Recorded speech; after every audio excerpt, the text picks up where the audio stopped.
I'm David Hart, Executive Vice President of the Florida Chamber of Commerce. Welcome to another edition of the Florida Chamber's Bottom Line.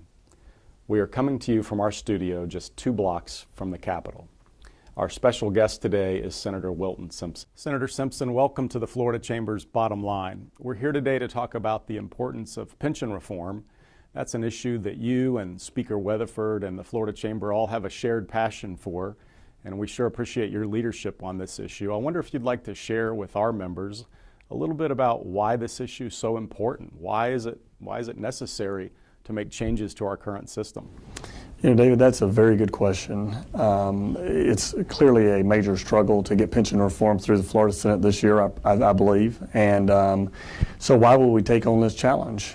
And first of all, we normally set our priorities. We have made a lot of promises in the last 40 years as Florida's developed a pension, and we want to be able to keep those promises. Current people that are in the system would surely like to receive the benefits that they are working for today. Currently, Florida is putting $500 million a year into the pension plan of taxpayer money, additional money, to prop the pension up. In addition to that, local municipalities and counties is putting an additional $300 million. So when you look at why is it important to do a pension reform, clearly, we want to be able to provide future employees with a pension, a defined benefit. This program determines that we can do that. We also want to be able to live up to our current obligations. And it's also very important, if you are in the system today, you're working, you're 10 years in the system, 15, 20, 30 years in the system, going to retire shortly, and you want all of your pension for the duration of your life, it's in your best interest to be for this pension reform.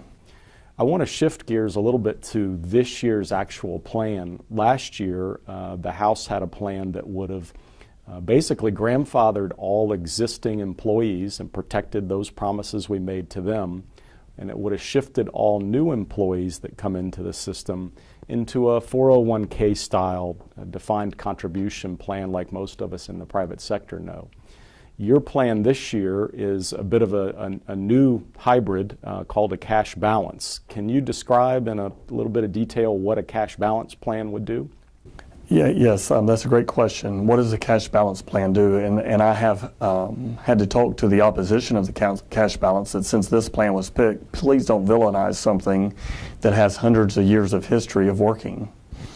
What a cash balance plan does is we've heard the arguments that, you know, what if the employee gets to be 55 years old and the stock market craters and they end up with 30% of their pension that they were expecting? And I said, well, that would make you like us, right, the private sector. Right. But let's get beyond that for a second. What does a cash balance plan do?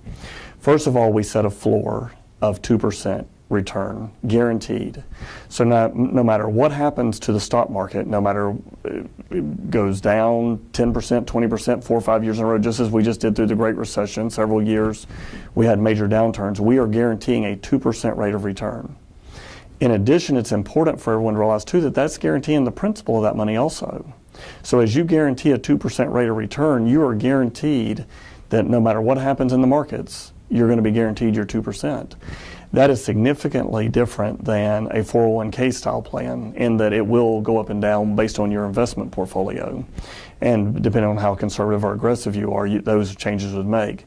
So under a cash balance plan, we're offering a guarantee of 2%, but then everything that the plan returns above 2%, the employee would get 75% of that, and the employer would get 25% of that. That 25% would go to offset the bad years and go to offset the cost of the plan. So this is a real defined benefit that is substantial relative to the private industry. This is those things that sheriff's offices and firefighters and teachers have come to us and said, we want a defined benefit program. This is that program. Sounds pretty good. It sounds like it has the potential to protect both the employee of the state who's in the program, but also protect the taxpayers who are potentially on the hook for that growing unfunded liability if we don't change the plan. You know, that is exactly right. When you look at how do we strike a balance between paying the current people's plans that are the current promises we've made, how do we pay them? We see a path that's unsustainable.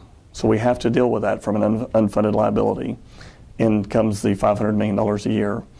How do we not grow that so that we can, in the future, so that we can continue to sustain a defined benefit cash balance plan for future employees only?